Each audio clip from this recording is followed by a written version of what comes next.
안녕하십니까. 회사에서 인정받은 엑셀 업무 관리편 20번째 강좌에서는요. 거래처 정보와 내역을 이용해서 거래처 관리를 한번 해보도록 하겠습니다. 자, 여기에서는 사용되는 기능이요. 사실 거의 앞에서 사용했던 기능들을 거의 다 쓰세요. 근데 단 하이퍼링크라고 하는 기능을 이용을 한번 해볼게요. 하이퍼링크라고 하는 기능은요. 보시는 것처럼 글자나 도형 등의 객체에 원하는 경로를 지정할 수가 있어요. 그래서 가장 대표적인 저희 인터넷에서 원하는 그 텍스트에다가 연결되어 있는 텍스트를 클릭하게 되면은 세부 기사라든가 자료들을 보실 수가 있거든요. 그런 개념을 저희가 하이퍼링크 개념이라고 합니다. 자, 그러면 글자나 도형 원하는 데에 지정을 하실 수가 있는데 참고적으로 글자 같은 경우 아래쪽에 밑줄이 쳐지게 되세요. 그러니까 보통은 도형을 많이 이용하시겠죠. 자, 그래서 도형을 선택하신 다음에 마우스 오른쪽 버튼 하이퍼링크 삽입을 누르시면은 보시는 것처럼 자, 글자에 표시될 텍스트, 그 다음에 참조 셀, 그 다음이 여기에서 이 참조 이름 중에 원하는 이름을 선택하시면 돼요. 자, 그러면은 저희가 시트가 많은 경우에 입력하는 시트, 출력하는 시트, 조회하는 시트가 많은 경우에 이렇게 그 하이퍼링크로 걸어 놓으시면 아주 편하시겠죠. 그럼 그것만 누르면은 그 셀이 있는 시트로 바로 이동이 되니까요.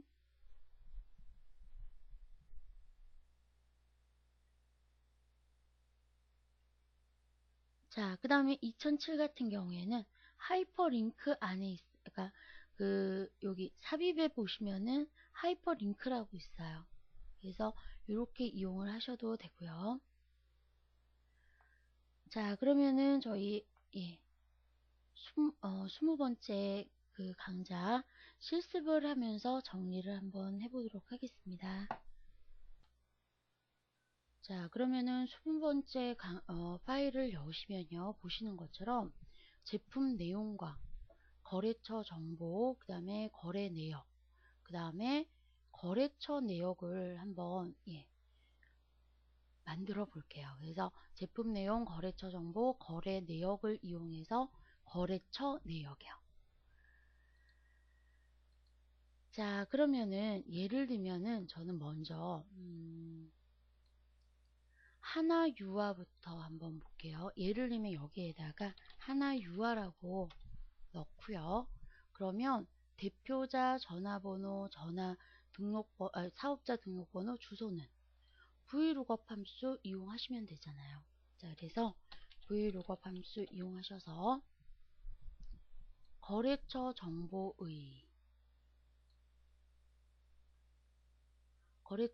중에서 죄송합니다. 잘못했죠? 자, 거래처 내역의 상호를 가지고 어디에서요? 거래처 정보의 이 범위에서 F4. 자, 그런 다음에 지금 대표자 찾고 있잖아요. 하나, 두 번째에 있어요. 정확하게 매치해라. 이렇게요. 자, 그러면은 예를 들면 거래처 정보를 프린스로 바꾸면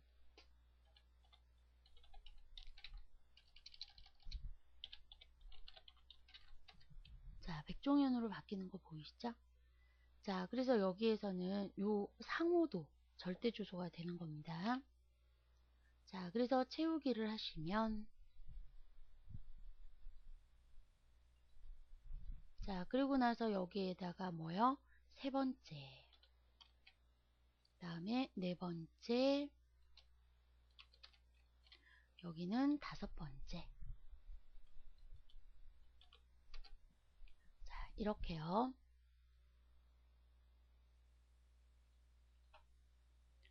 자, 그러면 이 프린스의 거래 금액을 한번 보도록 할게요. 1월, 2월, 3월, 4월 별로요. 자, 그러면 여기에서는 저는 배열함수 쓸게요. 왜냐하면 조건이 두 가지거든요. 프린스이면서 상호가 프린스이면서 1월 거래의 금액, 이렇게 되잖아요. 자, 그래서 sum, 이제 배열함수 잘 쓰시죠. 첫 번째 조건이 뭔가요? 거래 내역에서 일자 중에, 자, 그 다음에 절대 주소입니다. 자, 그런데 저희는 여기에서 월로 묶어야 되기 때문에요. 이 앞에다가 month를 한 번 더 잡아주세요. month가 뭐와 같으면요? 이 앞쪽에 월별과 같으면. 자, 첫 번째 조건 됐어요.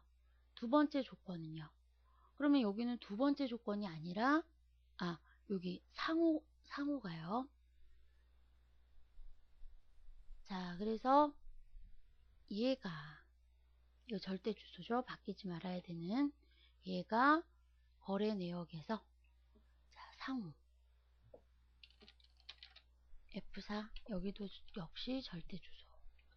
요 상호라고 하는 범위 중에 거래처 내역의 C3과 같은 데이터의 뭐를 계산하시는 거예요? 금액을 계산하시는 거예요. 요 금액도 절대 주소 잡아주셔야 되죠. 자, 그 다음에 마지막에다가 컨트롤 쉬프트 엔터.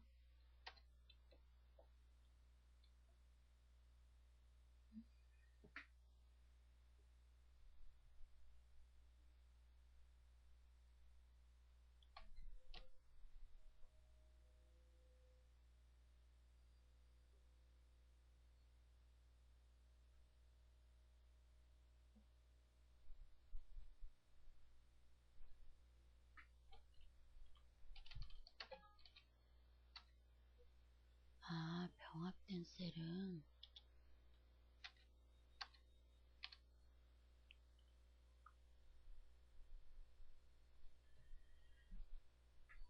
자, 그러면은 저희가 이렇게 좀 바꾸셔야 되겠네요.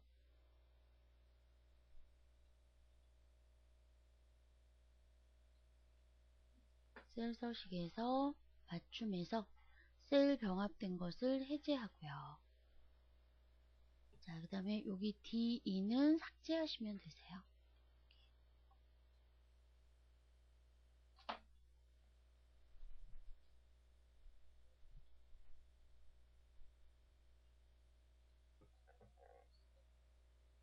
자, 그런 다음에 마지막에 컨트롤 쉬프트 엔터.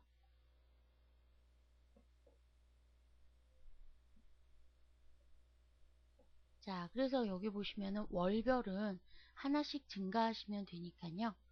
여기 A열에다가 절대 주소를 잡아 주시고요.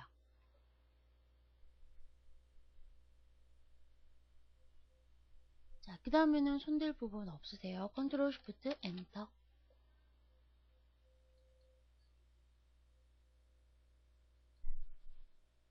자, 그러면은 여기에다가 총 토탈 금액을 한번 넣어 볼게요. 자, 총 합계.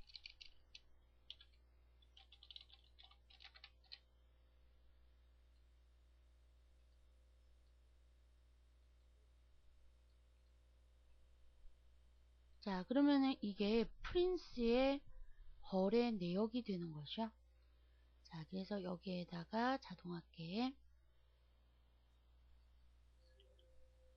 자, 그러면은 여기 상호를 바꾸시면 이번에는 어디로 한번 바꿔볼까요? 푸른 꿈으로 한번 바꿔볼까요? 그러면은 보시는 것처럼 여기요. 그러면 푸른 꿈 한번 볼까요? 거래 내역에서 필드, 필터, 자, 자동 필터. 거기에서 상호 푸른 꿈. 자, 그러면 3건 나오네요. 3건. 맞죠? 2월, 5월, 6월. 맞습니다. 그죠? 자, 그러면은 여기 보시는 것처럼요. 이렇게 상호만 바꾸시면은 그 상호의 대표자, 전화번호, 사업자 등록번호, 주소에다가 거래 내역까지 쭉 나오게 되세요.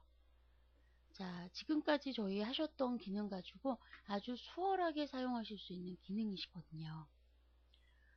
자, 그러면 여기에다가 하나 더 보시면, 자, 지금 보시면은 여기선 좀 작업이 많을 것 같아요. 왜 그러냐면 예를 들면은 품명도 그렇고요. 거래처도 그렇고 거래처 내역도 계속 자료가 업데이트가 되세요. 그러면 그때마다 저희가 이렇게 내가 직접 가시는 것이 아니라 여기에서 미리 세팅을 해 놓으시는 겁니다. 자, 그래서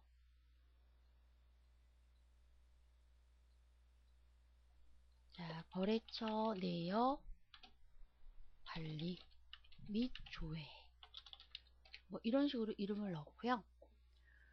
자, 그 다음에 보면은 도형을 이용하셔도 되고 아니면은 양식 도구를 이용하셔도 되는데 저는 도형에서요. 자, 빗면을 한번 이용을 한번 해볼게요. 그래서 자, 그 다음에 도형 서식에서 테두리는 없앨게요. 그 다음에 색깔을 원하시는 대로 이렇게 한번 넣어볼게요. 자, 그 다음에 컨트롤 쉬프트 하나, 둘, 셋. 자, 그런 다음에 그리기 옆에 개체 선택을 누르신 다음에요. 정렬을 하시면 되세요. 그리기에서 맞춤 배분에서 자, 왼쪽 맞춤. 그 다음에 세로 간격을 동일하게.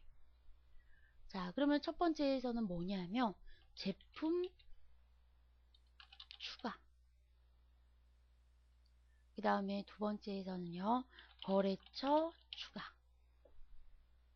세 번째는요. 거래 내역 추가. 그 다음에 마지막에는 거래처 내역 조회. 이렇게요. 자, 그런 다음에 글자가 위로 가 있는데요. 선택을 다 하신 다음에 더블 클릭.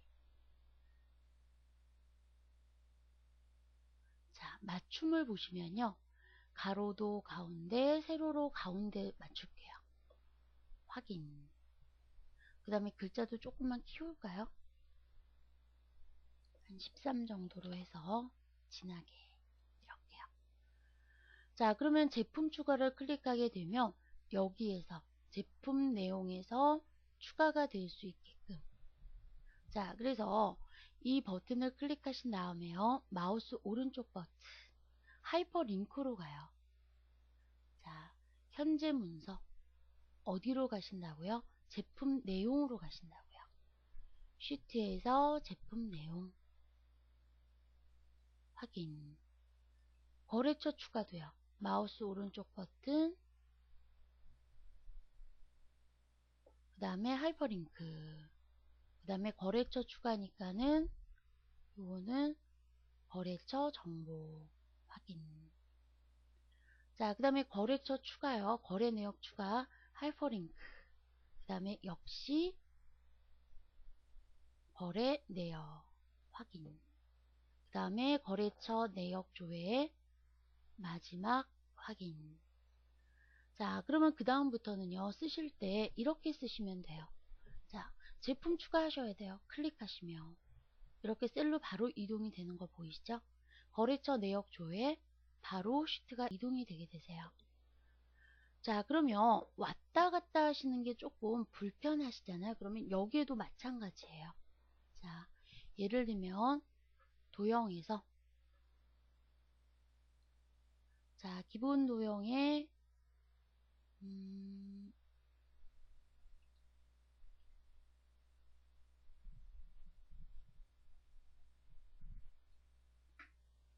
자, 그 다음에 이렇게 돌리죠.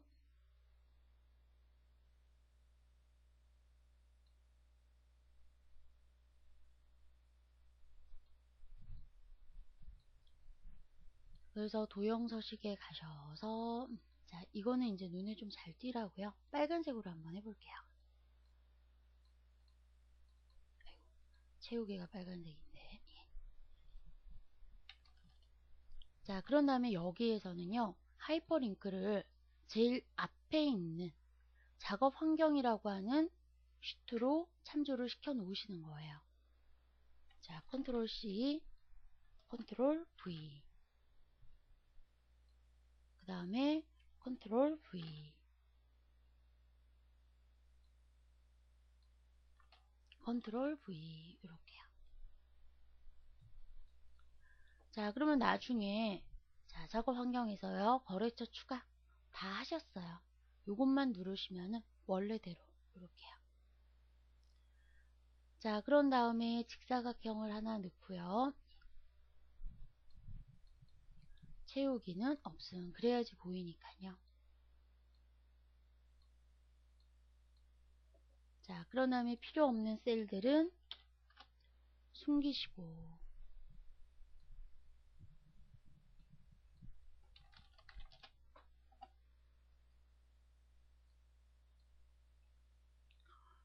그러면은 여기에서는 요것만 가지고 거래처 추가 뒤로, 거래처 내역 추가 뒤로, 그 다음에 거래처 내역 조회 뒤로. 보기에는 이제 조금 보면 뭐 세련된 맛은 없는데요.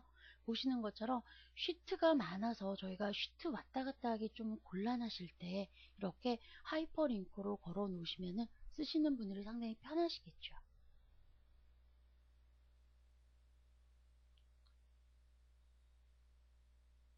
자, 그래서 지금까지 이제 저희가 관리 부분에서 보신 것처럼요. 뭐 여러 가지 데이터, 방대한 데이터를 이용해서 여러 가지 기능을 이용해서 이제 통계나 그 다음에 관리하시는 부분을 보셨는데 이 중에 모범 답안은 없습니다. 그 다음에 제가 계속 그 강의하면서도 말씀을 드렸지만요. 방법은 여러 가지가 있어요. 그러니까 제가 소개해 드리는 게 모범 답안이 아니고요. 이런 방법도 있습니다라고 제시를 해 드리는 거예요.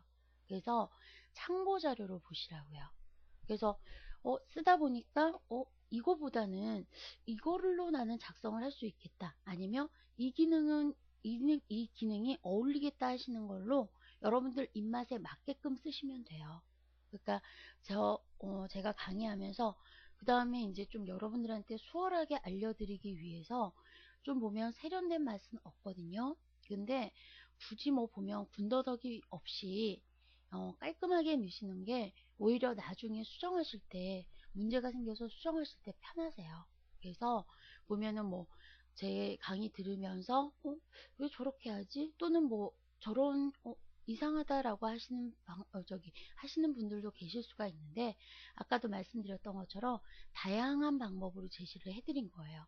거기에서 선택하시는 거는 여러분들 몫이고요. 그래서 내가 알고 있는 범위 내에서 좀 뭐 더 집어넣기도 해보시고 그 다음에 빼보기도 해보시고요. 자, 그래서 보시면은 이제 관리나 그 다음에 회계 이제 총 40강인데요. 보시면은 중복되는 내용은 없어요. 자, 그래서 좀 복습도 하실 겸 여러분들이 회계와 관리를 두 강의를 모두 들으시는 경우에는 아마 훨씬 더 증가 효과가 있을 거예요. 지금 보시면은 제가 중복되지 않게 하기 위해서 관리 부분에는 설명 안 드렸던 부분이 회계에도 가 있고 회계에서 또 설명 미처 못 드린 부분이 관리에도 와 있거든요. 그러니까 여러분들이 보면 요거 들어보시고 그 다음에 이해가 된다 하시는 분들은 문제가 없으시고 이해가 좀 안 됩니다 하시는 분들은 똑같은 예제 보시면 좀 지루하시잖아요. 그런 분들은 회계 내용도 추천을 좀 해드릴게요. 자, 그러면은 회사에서 인정받는 엑셀 업무 관리편 20강 이렇게 해서 마무리 짓도록 하겠습니다. 자, 수고하셨습니다.